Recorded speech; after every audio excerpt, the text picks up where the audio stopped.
नमस्कार दोस्तों, मैं दीपक पांडे आपका नवभारत चैनल पर स्वागत करता हूं।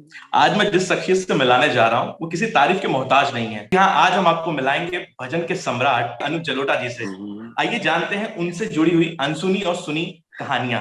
अनुज जी, आपका बहुत बहुत स्वागत है नवभारत पर। बहुत बहुत शुक्रिया, बहुत बहुत शुक्रिया। तो मैं सोच रहा हूँ कि अब सुबह का समय है और आप इस वक्त मंच पर हैं, और अगर संगीत से शुरुआत हो तो मुझे लगता है ये सुबह भी बहुत अच्छा होगा और इंटरव्यू भी काफी बेहतरीन होगा। बिल्कुल, मैं आपको एक भजन सुनाता हूँ सबसे पहले। ठीक। मेरे मन में कृष्णा, मेरे मन में कृष्णा, मेरे तन में कृष्णा, सांसों में कृष्णा, धड़कन में कृष्णा हो। मेरे मन में कृष्णा, मेरे तन में कृष्णा, सांसों में कृष्णा, धड़कन में कृष्णा हो। मेरे मन में कृष्णा। ब्रज का तू चंदा सारे जग में फैला रे, सारे दीवाने तेरे तू अलबेला रे। राधा के संग है कृष्णा, मीरा संग भी तू। दुनिया में गूंजे तेरे नाम का जादू। मेरे मन में कृष्णा, मेरे तन में कृष्णा, सांसों में कृष्णा, धड़कन में कृष्णा हो। मेरे मन में कृष्णा।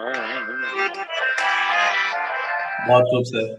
मुझे लगता है इस गाने के बाद जो दर्शक इंटरव्यू देखेंगे उनका सुबह की शुरुआत जो है काफी बेहतरीन होगी। मैं शुरू करूंगा कि संगीत की दुनिया में आने से पहले, यानी वो 7 साल, जहां मैंने इंटरव्यू देखा 7 साल की उम्र से लेके आज, अगर मैं गलत नहीं हूं तो 68 साल की उम्र हो गई आपकी। हाँ, मैं 68 का हो गया और मैं पिछले 61 ईयर्स से गाना गा रहा हूँ। जी, तो ये 61 साल का सफर कैसा रहा सर? बहुत ही अच्छा रहा। मुझे लगता है कि चुटकी बजाते निकल गया, और अभी 20-25 साल तो कम से कम गाएंगे ही। और ऑफ कोर्स, इसमें कोई शक नहीं है। कोई ऐसा उतार चढ़ाव याद आता है सर, मतलब आज 61 साल बाद की वो समय था जब लगता था कि पता नहीं यहाँ पहुंच पाऊंगा कि नहीं पहुंच पाऊंगा? इतना तो पता था कि संगीत का क्षेत्र है, संगीत में हम अच्छी तरह सीख रहे हैं, तो इसमें कोई ना कोई जगह तो बनेगी। लेकिन ये नहीं पता था कि घर घर में गाने पहुंच जाएंगे, लोग भजन सम्राट कहने लगेंगे, हर कार्यक्रम में लोग ऐसी लागी लगन गाएंगे। ये सब तो पता नहीं था। ये तो ईश्वर की कृपा से होता है। कहते हैं ना कि जापे कृपा राम की होई, तापे कृपा करे सब कोई। तो जब उनको रिझा लिया है तो फिर सब रिझ ही जाएंगे, सब अपने हो ही जाएंगे। नहीं, वाकई एक इंटरव्यू की तरफ मैंने देखा था कि आपने कहा था, इंटरव्यू में कहा भी है कि बॉलीवुड के बिग बी और राज कपूर जैसे दिग्गज, अगर उन्होंने एक बात कही, आपके गाने से सुबह की शुरुआत होती है, बॉलीवुड के दिग्गज इस तरह से बातें कहते हैं, तो किस तरह से सर ये फीलिंग आती है? देखिए, एक संतुष्टि की फीलिंग आती है कि हमने जिस बात को सोच के ये काम किया था कि हमारा संगीत हर जगह पहुंचे, तो वो पहुंचा है। लेकिन ये एक विशेष कृपा होती है कि राज कपूर जैसे लोग, अमिताभ बच्चन जी जैसे लोग ये कहें कि भाई हम सुबह उठ के आपका भजन सुनते हैं, तो ये एक बहुत बड़ी बात होती है। तो मैं समझता हूँ कि मन को एक ये विश्वास होने लगता है कि जो आदमी लगन से काम करेगा उसको अवश्य एक मंजिल प्राप्त होगी। अभी पिछले एक कार्यक्रम में हमारे प्रेसिडेंट साहब ने, राष्ट्रपति महोदय ने फरमाइश करी मेरे कार्यक्रम में कि ऐसी लागी लगन जरूर सुनाइएगा।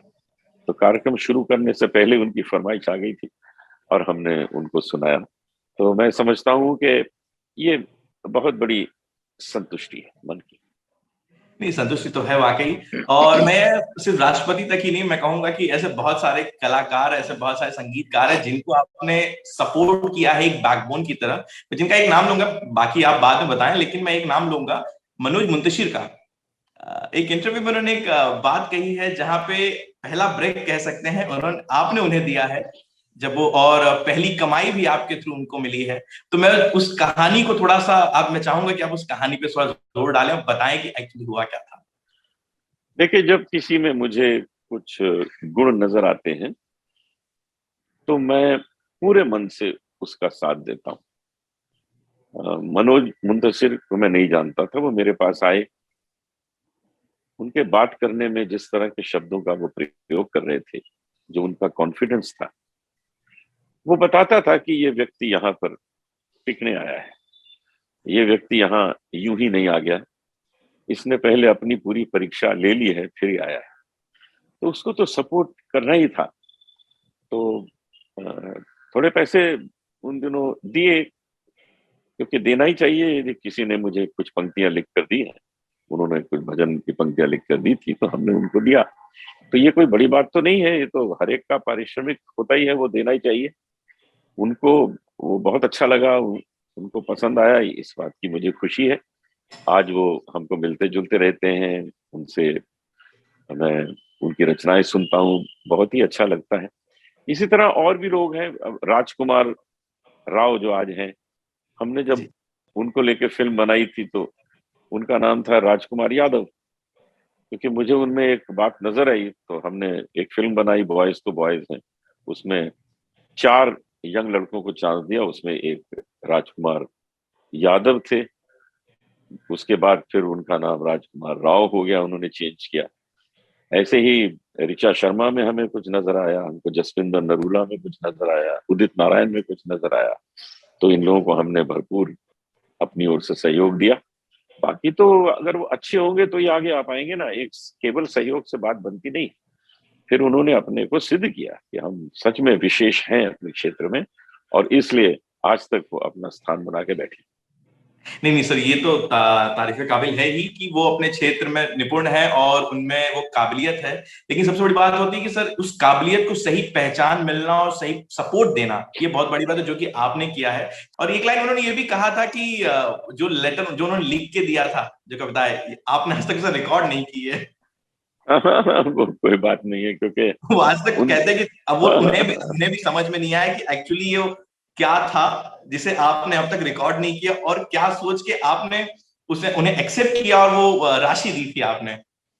मैंने उनका कॉन्फिडेंस और जिस तरह वो बातें कर रहे थे, वो जो शब्द चयन उनका था, वो शब्दों को जैसे प्रस्तुत कर रहे थे, जो उनका थ्रो था बात करने का, वो बहुत ही कन्विंसिंग था। वो ये बता रहा था कि ये व्यक्ति यहाँ यूं ही धूल उड़ाने नहीं आया है, ये व्यक्ति यहाँ पर थम जाने आया है, यहाँ पर आके जम जाने आया है। और वही हुआ, वो थम भी गए यहाँ और वो जम भी गए। सर कोविड काल चल रहा है, एक को सेकेंड वेव बीतने के बाद तीसरा वेव आ चुका है, तो किस तरह से आपकी दिनचर्या है इस वक्त कोविड काल में।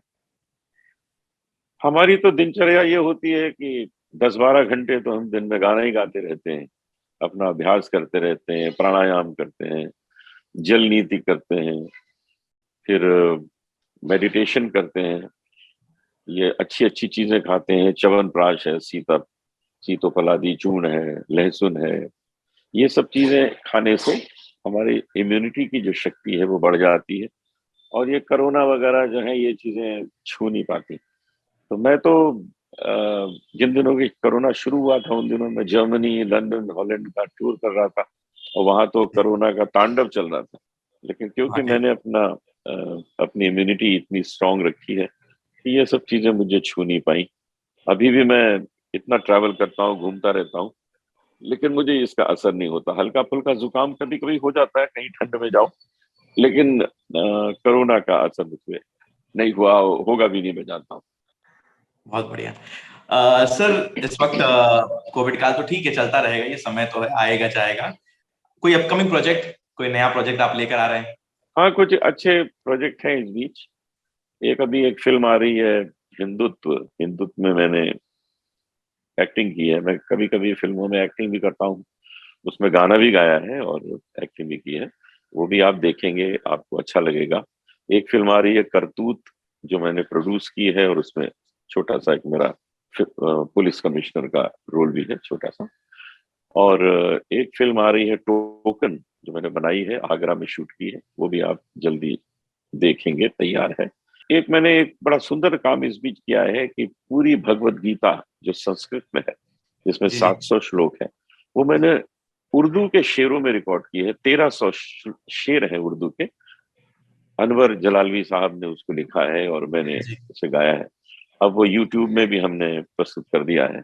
अगर किसी को समय हो तो जरूर सुने, भगवत गीता उर्दू में जो मैंने गाई है। नहीं, मैं सवाल पे आता, अब जब आप दर्शकों को इतनी बात कह रहे हैं तो इंटरव्यू के दौरान शायद कुछ दो लाइन अगर उस उर्दू भगवत हाँ गीता की हाँ, कह सुनिए सके सुनिए। तो लोगों के लिए काफी। धृतराष्ट्र आंखों से महरूम थे, मगर ये न समझो कि मासूम थे। धृतराष्ट्र आंखों से महरूम थे, मगर ये न समझो कि मासूम थे। उन्हें भी थी ख्वाहिश कि दुनिया है क्या, अंधेरा है क्या और उजाला है क्या। धृतराष्ट्र आंखों से महरूम थे, मगर ये न समझो कि मासूम थे। इस तरह चलता है। वाह वाह, क्या बात है सर। साथ ही एक संगीत से लेकर अभिनय तक का, ये कोई फिल्म नहीं, इससे पहले भी आपने साईं बाबा की है। अभिनय करना ये कैसा एक्सपीरियंस है? तो बचपन से ही हम अपने स्कूल डेज से ही प्लेज वगैरह करते रहते थे, उसमें काम करते थे। लेकिन क्योंकि संगीत में मेरा जो लगाव है वो संगीत में ही है, बाकी जो प्लेज वगैरह करते थे बचपन में वो ठीक था। फिर धीरे धीरे लोगों ने मुझे ऑफर करना शुरू किया कि काम भी करिए फिल्म में। हमने किया, और 35-40 साल से हम काम कर रहे हैं। हमने सबसे पहली फिल्म की थी बी के आदर्श जी ने बनाई थी, संपूर्ण संत दर्शनम।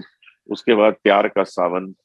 प्यार का सावन में हमारे साथ अरुण गोविल थे, साधना सिंह, देवश्री रॉय, प्रदीप कुमार जी, वो फिल्म करी। उसके बाद चिंतामणि सूरदास की, जिसमें हम तानसेन बने थे। तो 10-12 फिल्मों में काम किया। बंगाली फिल्म में एक हम हीरो थे, फिल्म थी भ्रांतो पथिक, उसमें मैं हीरो था। तो ये सारे शौक पूरे करते हैं, लेकिन जो मेन जहां मन लगा है वो तो संगीत ही है। और संगीत और अभिनय बहुत दूर दूर नहीं है। जो थोड़ा अभिनय जानता है वो गाना बहुत अच्छा गा सकता है, क्योंकि हमें एक्सप्रेशन देना होता है शब्दों का। जो लाइन में जो बात कही जाती है उसका अभिनय स्वरों के माध्यम से करना होता है। तो ये बहुत अलग अलग चीज नहीं है। जैसे आप देखिए कि अधिकांश जो सिंगर्स हैं उन लोगों ने एक्टिंग भी की है। लता मंगेशकर जी ने एक्टिंग की है, आशा भोसले जी ने की है, मुकेश जी ने की है, तलत महमूद जी ने की है, किशोर कुमार तो थे ही इतने जबरदस्त है। तो न जी, जाने कितने। आज भोजपुरी फिल्म इंडस्ट्री में तो जो सिंगर होता है उसको ही हीरो बनाया जाता है।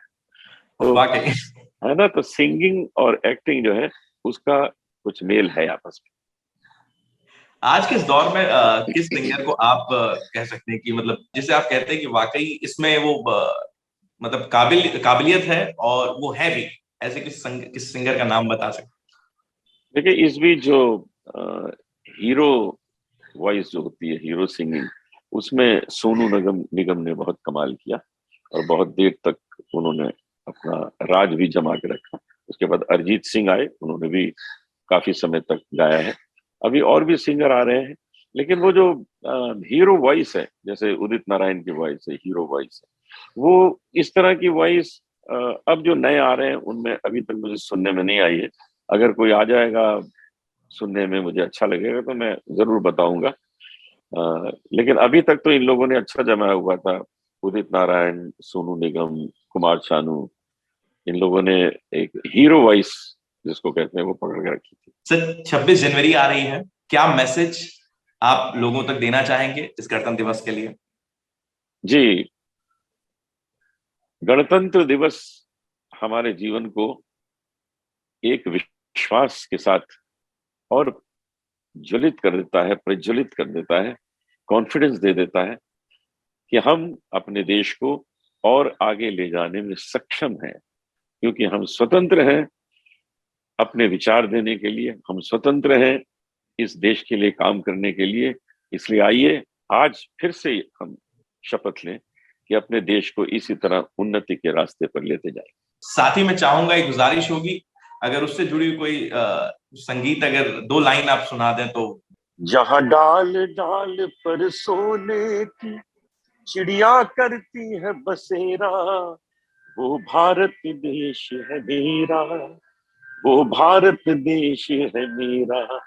जहां सत्य अहिंसा और धर्म का पग पग लगता डेरा, वो भारत देश है मेरा, वो भारत देश है मेरा। हमारे देश को सोने की चिड़िया कहा गया था, बस वही गलती हो गई। सोने की चिड़िया का मतलब है कि उसको कोई भी लूट सकता है। चिड़िया को तो कोई भी बाज आके लूट लेगा, उसको मारेगा। तो इसलिए इसको अंग्रेजों ने भी लूटा, मुगलों ने लूटा।